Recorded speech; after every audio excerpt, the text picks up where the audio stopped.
many of you appreciate green grass? I appreciate green grass. I mean, when you see green grass, it just does my heart good. And I understand that there are seasons of the year where the watering of the grass happens naturally from the Lord through snow or through rain or whatnot. But then there are other seasons of the year where we have to water the grass ourselves to keep it alive. In the very first house that Jessica and I that we had ever owned, we had bought it right during the recession. So this is when people were mad about losing their houses and different things. People were coming in, breaking in, stealing stuff, like smashing toilets, stealing all the sprinklers. And I'm saying those things because that was happened to our house that we had bought. People had smashed the toilets up. They literally stole the garage door opener. They stole every single sprinkler in the front yard and the backyard. Why? They were just mad. So anyways, we had some work to do on this house, and one of those things was fixing up the front yard and the backyard, and putting in a sprinkler system, putting in sprinklers, putting in a sod, and those types of things. And so we had worked really hard in the back, and I actually had trenched and put new sprinkler lines in and got it all out there. And then the day came to put sod out. And I don't know if you've ever put sod out before, but there's something amazing when you're done with that. It's just instantaneous gratification of I have a lawn. It's there. And it looks amazing because it's healthy. And so a few weeks go by and I'm noticing because you got to water it a lot in the beginning. And I'm noticing, hey, I got some spots that look plush. They look great. It looks amazing. And then I got some spots that they're struggling a little bit.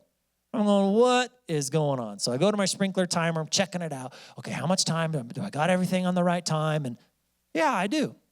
Then I'll wait a little bit, and the grass still isn't catching up. I still got some parts of the grass that are nice and lush, and then I got other parts that are just hanging on.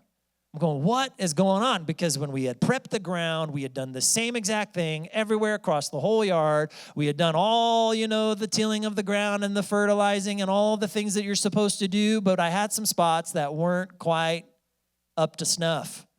So I did what most people do when they have a question. I went to Google and typed it into Google and said, hey, what do I do in this situation? And then you get taken to, lawn care experts and different things. Maybe you get to a YouTube channel and you're watching all these different people about the things they're doing. And I came across one idea and I thought, well, that sounds simple enough. So it suggested taking Tupperware containers and putting it in different spots in your lawn. Put it in your healthy spots, put it in your spots that aren't healthy. I thought, okay. Because I would test the sprinklers and I would go stand everywhere and I'm well, it's spraying there. I see the water getting there. So anyways, I set these Tupperware containers out on different spots, turned the sprinklers on, and then I went and looked. In the places that were lacking was because they were lacking water. They were getting 60 to 70% less water than the rest of my grass. So then I realized, okay, I don't have the right coverage happening. I might need to buy some different sprinkler heads to spray, different heights, different lengths, all that. And then I even added a whole new sprinkler line to make sure I was getting double coverage. And would you know what happened? That grass grew, baby, and it looked beautiful. Who would have thought the grass is greener when you water it? Over the last few weeks, we've been in a new series, and this series is The Grass is Greener. The first week, we talked about contentment, being satisfied in life. And being content in life really doesn't have anything to do with our bank account. What Scripture tells us is that great riches happens because of godliness and contentment. Then last week, what we talked about is that we learn to have a content life when we learn to give our worries to the Lord. To not carry these things with us every day, but to take them to the Lord on a daily basis and say, God, I put it before you. Well, this week, here's the big idea. If the grass looks greener on the other side of the fence, how many of you know that sometimes we look at other people's grass, and I'm not just talking real grass, I'm metaphorical now. Okay, you're looking at other people's grass in their life, and you're like, oh man, their grass is so green, and then you start like looking at it, then you start really wanting it. If the grass looks greener on the other side of the fence, stop staring and start watering your own grass. Oftentimes we look at everybody else's stuff and we go, ooh, look what they got. That's so nice. Look at their spouse, or look at their house, or look at their, oh, that's so nice. And it's like, stop staring and start looking at your own grass and water it. Point number 1. God has a green pasture for you. Psalms 23, verse 1. The Lord is my shepherd, I shall not want. Verse 2, he makes me to lie down in green pastures. He leads me besides the still waters. Let's talk about this green pasture for a second. A green pasture, it's a pleasant place. It's a grassy place. A pasture is somewhere where you take your herd, you take your cattle, you take your animals, and they go and they feed there and they just kind of hang out. But why does it say the green pasture? Because it's healthy. It's healthy. It's a healthy area to take these animals. Now, just to give you a background information, Psalm 23 is written by King David. And it's interesting that verse 1 says this, the Lord is my shepherd, I shall not want. So if the Lord is the shepherd, that means God's the shepherd, then that means David is the sheep, right? I want you to turn to your neighbor and say, you look like a sheep. Turn to your other neighbor and say, you smell like one too.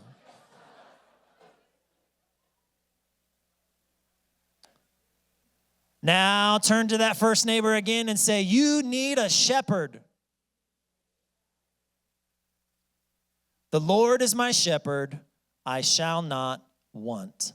All of my needs are supplied by the shepherd. And we have a good shepherd. We have the best shepherd. His name is God. And here's what happens when you allow God to lead your life. You're content. You're satisfied. Your needs are being met. That desire for something else begins to fade away because you realize God is giving you all that you need. Verse 2, it says, he makes me lie down in green pastures. He leads me besides the still waters. Remember, David, he's talking about the sheep, meaning you're all the smelly sheep, right? I'm a smelly sheep too. He says he's making them to lie down. Now, I don't own sheep. I've never owned sheep. There are probably some of you in this room that own sheep. So I had to go to Google again, and I had to figure out, well, what does it mean to like lie down, to make a sheep lie down? And through actually historical study on shepherding at this time, this is what I found. There are 4 things that have to be met for sheep to lie down. That means they are saying that they are in a comfortable place. These are the 4 things. They cannot be afraid. If a sheep thinks that there is danger, that there is a predator around, it will not lie down because it won't be ready. It won't be prepared. But if there isn't fear surrounding it, then okay, that sheep can lie down. The second one is this, friction. Now, I don't know if you know this, but sheep can actually be social creatures. And if there's issues between the other sheep, then they're not going to lie down. So fear, friction. And the next one is a fun one, flies. If there's flies and bugs and they're all over the place, they are not lying down. They are not going to get comfortable because there's too many bugs around, and that's just not a position that they want to be in. And then here's the last one. They won't lie down if they think famine is coming. Because they don't want to get comfortable if they don't think they're going to have enough food. There's all these other sheep around them. No, they're going to stand up and eat as much as they possibly can because they think a famine is upon them. There's not enough to eat. There's not enough supply, so I got to eat all that I can right now. But here's what happens when the shepherd takes you to the pasture. There's no fear. There's no friction. There's no flies. There's no famine. When we allow God as our shepherd to lead us, he takes us to a green pasture and he makes us lie down. Too many of us, we might be in that pasture, but we're standing up when God has prepared a place for us to lie down. Now, I've talked to you before about my dog. I have a dog named Pancake. And my dog does something very interesting when it's time to eat. She lays down while she's eating. I don't know if you have a dog that does that, but imagine this is the floor and this is her bowl right here. She walks over to it and does this.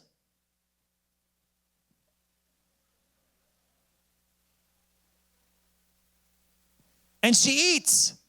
Now, I have talked to people about this before. I'm like, because I have never seen a dog do that, and it was just really strange, but she does it every time. So here's what the experts have said. They said, your dog is very comfortable in your house. She has no fear. She's not fearing that other people are around. They're going to take her food. She's so comfortable that she lays down to eat. Now, if other people come over and she's not too sure about the other people, they're newer people, right? They haven't been in the house a lot. And if we were to put food out, then she is definitely standing while she's eating. There is something important about this lying down. God wants us to be able to lay down in life. That's where the contentness is. That's where the satisfaction is. And we need to learn to lay down in the green pasture that the Lord has prepared for us. Not just look at the other pasture, like, ooh, look what they got. But to lay down in what he has given you. And there all your needs will be met. The second point today is this.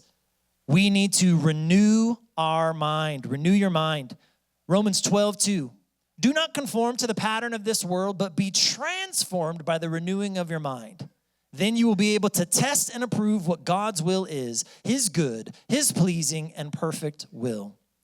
It says to conform. That means to be shaped or molded into something else. If you ever had Play-Doh as a kid, you know they have these like little shape things. It might be a dog, it might be a turtle, whatever it is. And like, hey, you're shaping it, you're forming it to be this shape.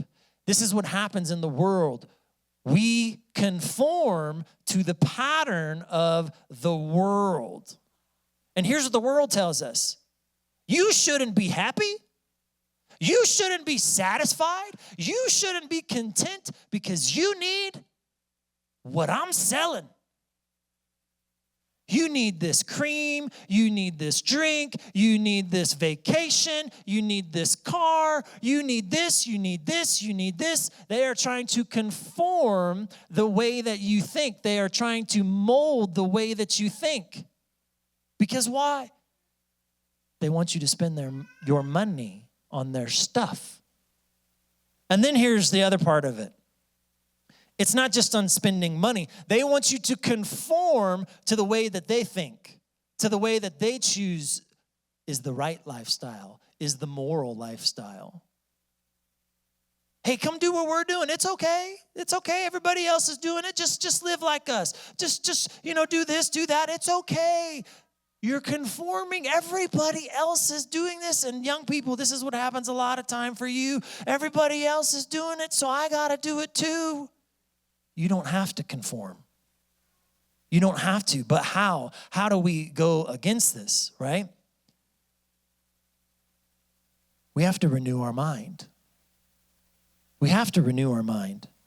Because this is why. The world has created a system of envy and covetousness, meaning, I want what other people have. I want that person's spouse. They're the newer, younger model. I want that person's car. I want that person's body. I want that person's.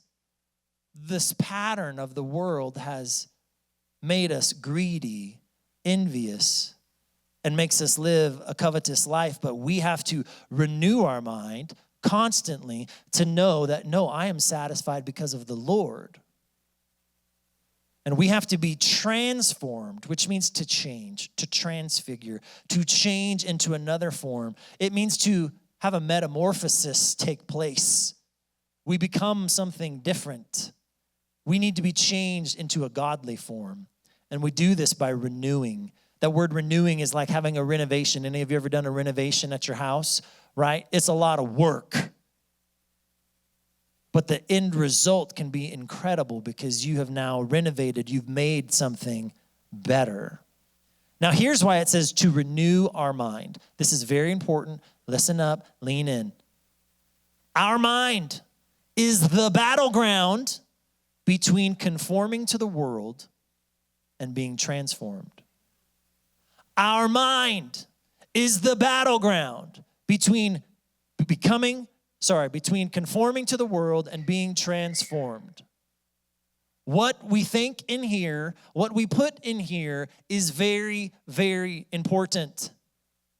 And if we are not renewing it, then we are starting to conform to the world's ways of thinking.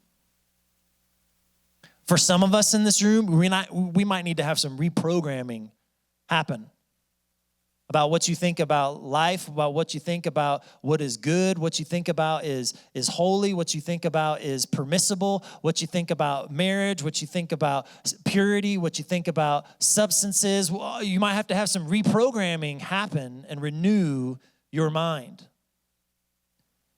Now, going back to talking about grass, any of you ever had some weeds in your grass and just drove you crazy? Ugh, stinking weeds.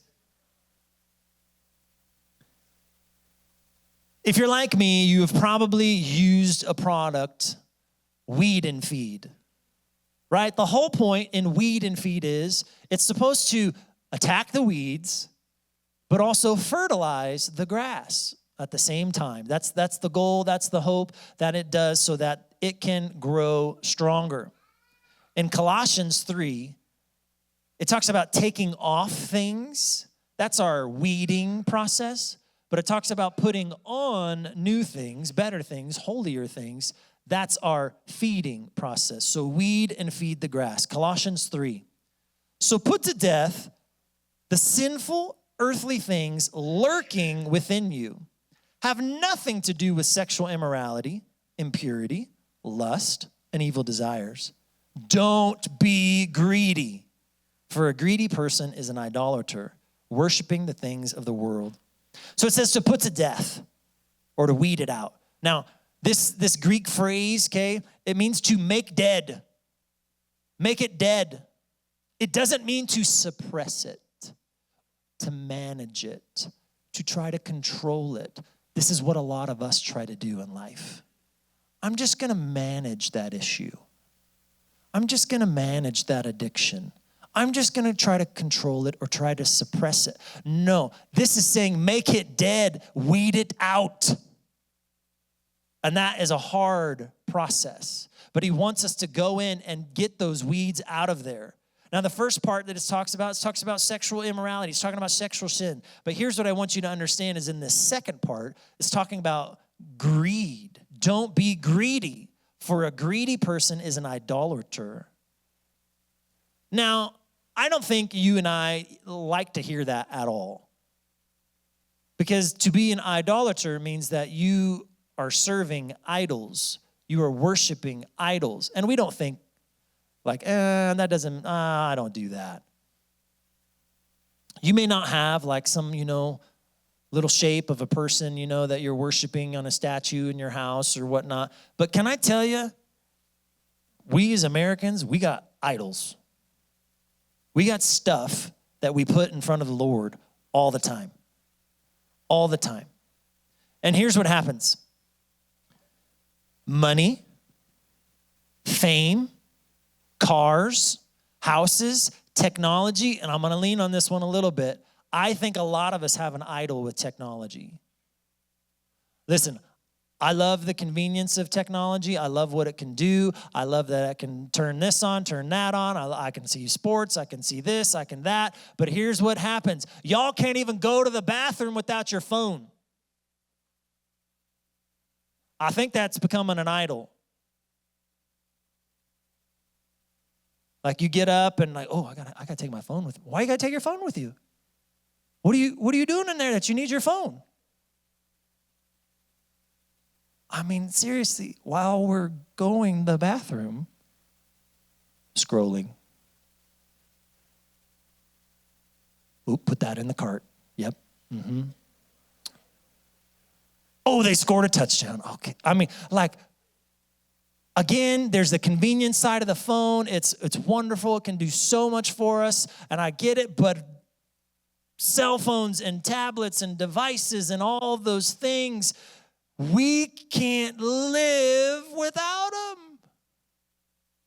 Maybe we need to put them back in their right place. And again, I'm not anti-technology. Please, I'm just saying what happens for a lot of people is we start like, we'll have the strongest thumbs in the world, but like we just scroll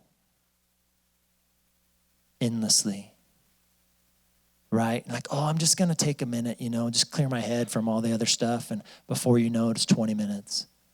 Before you know it, it's half hour. It's an hour. Like, oh, I got stuff to do. Oh, but I want to look at this one last thing. Oh, look at that. Kitties are biting doggies' ears. How cute. Like, we get stuck. We get stuck. For some, the idol is beauty. Oh man, if I put this cream on, if I just do this, if I get this surgery done, if I just that, if I just this, like we make this the search for youth. That's our idol. I just want to look like that. I just want to look like that person. A greedy person thinks of possessions rather than people. Possessions rather than people. But here's what we're supposed to do. We're supposed to weed it out. If you want your grass to be greener, learn to weed it out, because here's what's happening. Those weeds are stealing from the health of the rest of the grass. They're taking resources that should be going to the rest of the grass. Feed what you want to become healthy. Water what you want to become healthy. Verse 10 says it like this. Put on your new nature and be renewed as you learn to know your Creator and become like Him. We're going to jump to verse 12. Since God chose you to be the holy people He loves, you must clothe yourselves with tender-hearted mercy, kindness, humility, gentleness, and patience. So it tells us, hey, you're taking off this stuff, you're weeding that stuff out, but here's the things that you got to feed. Here's the things you got to put on: mercy, kindness, humility, gentleness, patience. I also want to throw this out there. If there's an area of your life that maybe you're struggling with greed in, this is how you would combat this. You would do the exact opposite. If you're struggling to be greedy, then here's what you have to learn to do. You have to learn to be content with what you have. A step in the right path is learning to be generous towards others, because it means you can be content with what you have. I'm going to share this. I'm going to bless this person. I'm going to do this. Learning to be satisfied with what God has given you. The next point is this, and this is a really important one. Water the right grass. You're like, what? Huh? Water the right grass. Too many of us are watering grass that doesn't even belong to us. You are spending your resources on what other people have. For some of you, you need to water your own marriage better. But what's happening is I'm watering that secretary's grass. I'm watering the neighbor's grass.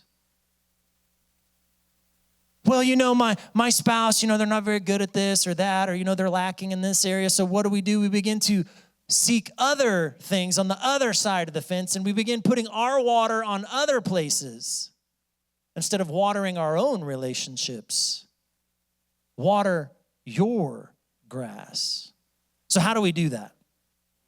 Well, if we're talking about marriage, can I tell you, communicate. And I'm going to tell you, that's really hard. Men, by show of hands, how many of you ever struggled to communicate to your spouse? I heard a It's hard. Communication is hard. We're wired differently.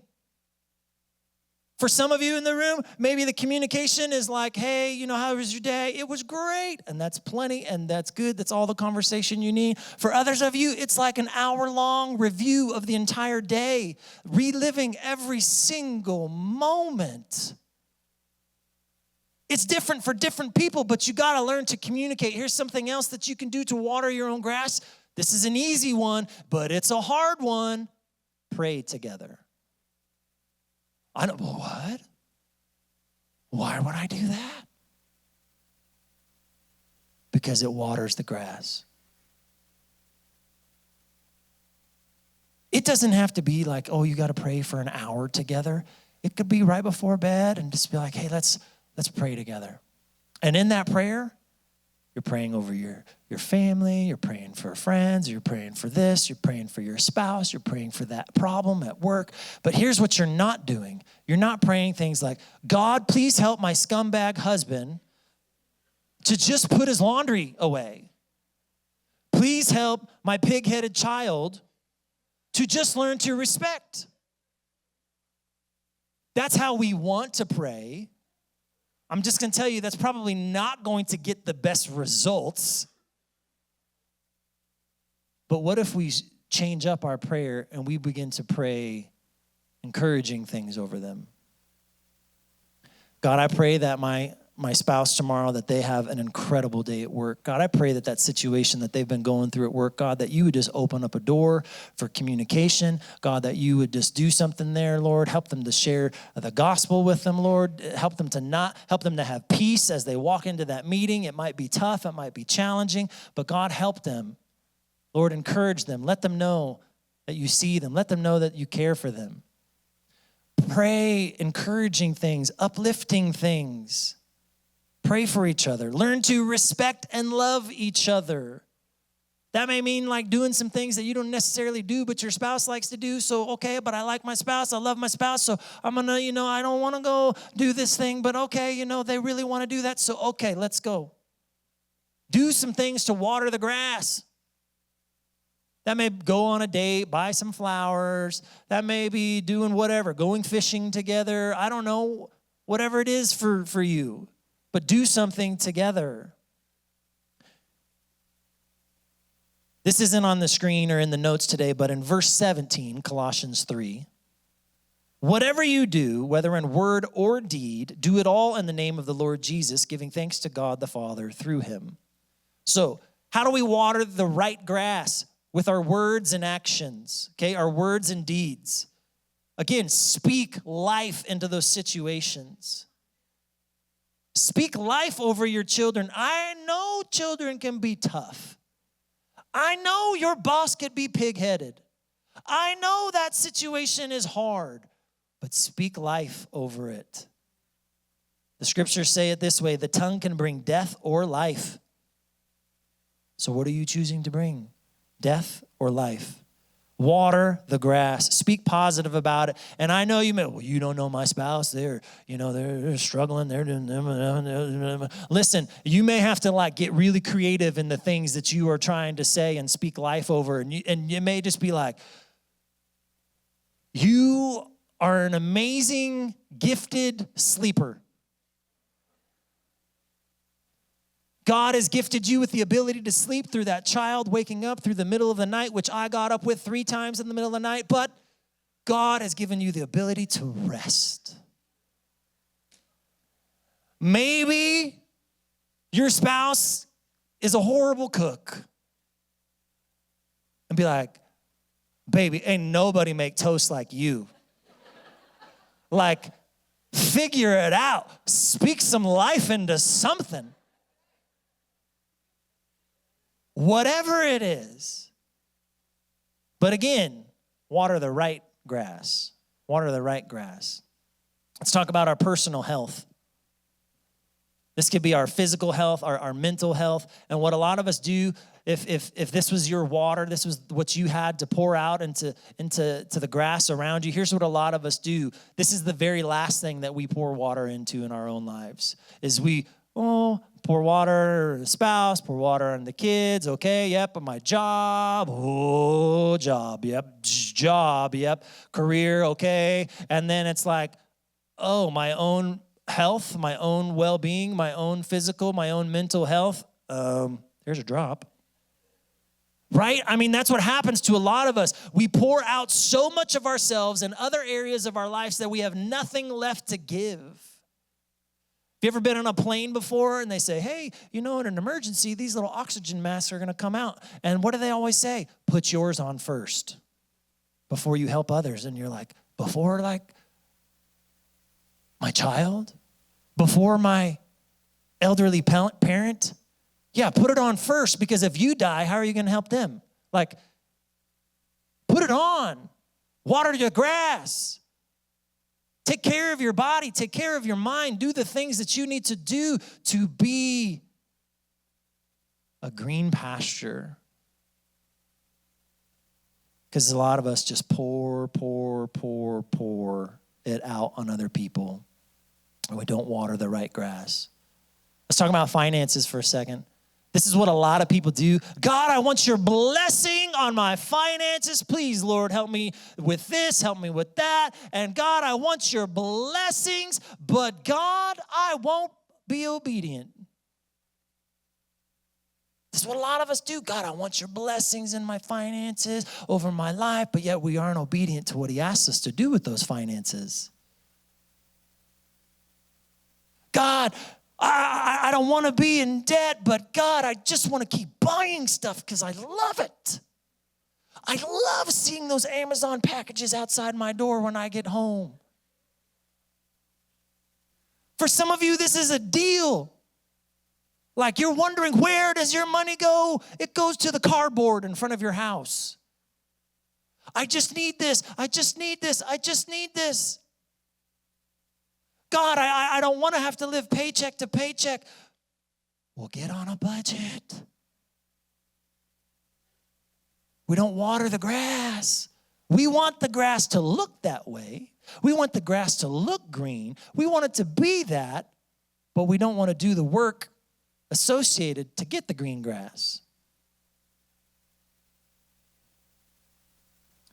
Here's one that's hard for a lot of people. Getting on the same page financially with your spouse can be really hard. Maybe one of you's the saver, one of you's the spender, and that's really tough. Maybe one of you is a believer, one of you is not. Maybe both of you say you're a believer, but one of you is like, we're not giving that. We're not giving that to the Lord. You can't ask for God's blessing without following what he said.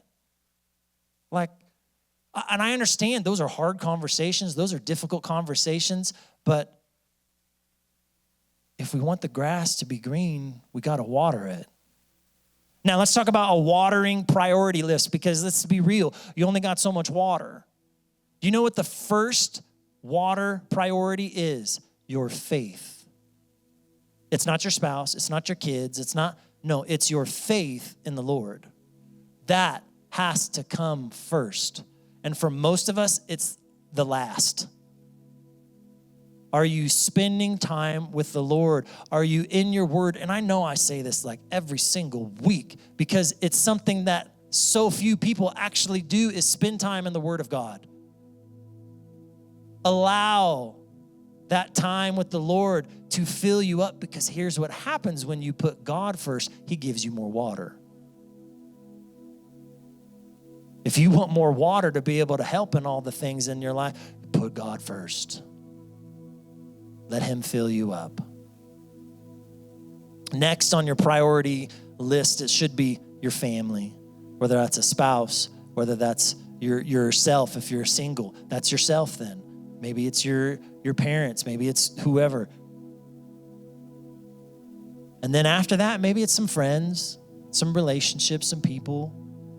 And It is the fall, so maybe your next watering priority is football, right?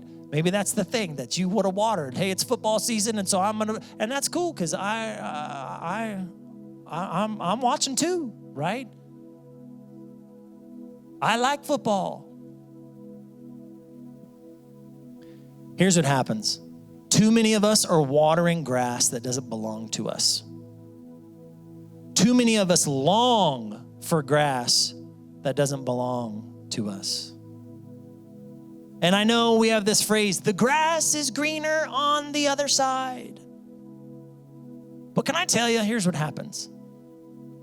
We want the green grass without the effort or work that it took to get the green grass. Because here's the deal. Most of the time when there's green grass and it's lush and it's beautiful and it's vibrant and it's all that, do you also want to pay their water bill? Because here's what's happened in a lot of our lives. We have stopped paying the water bill. Are you paying the water bill for your marriage? Oh, I want my marriage to be like theirs. I want my finances to be like. Are you paying the water bill? Here's what happens a lot of times. Like there are professional athletes and people like, oh man, if I could only do that. Well, there's a story that of this famous golfer and somebody comes up to him and they often get these like, man, if all I had to do was play golf every single day, like, man, you're out there winning tour championships, you're winning the PGA, like all of this, like that's amazing. And they're like, I wish that I were you. And they go, no, you don't. Because all you see are the rewards. You don't see the work and the effort that it took to get there. You don't see the thousands upon thousands of hours at the driving range, whether it's raining outside, whether it's hot outside. You don't see the blisters forming on my hands that break because I'm trying to fix this minor detail in my swing to make it that much better. You don't see the thousands of rounds of golf that I've had to put in to be able to do this. You don't see the time and the effort that all you see is the result. Here's what happens in our lives. We see the result. Maybe we see the green grass that somebody else has, but yet we don't want to do the work or pay the water bill to get there. We need to learn to water the grass that's in front of us. If the grass looks greener on the other side of the fence, stop staring and start watering your own grass. Start watering your own grass. This is something that I've got to do better. We probably all got to do better. We only have so much water to give. So what are we prioritizing? Are we watering the right things? Is it sustainable? But water the right things.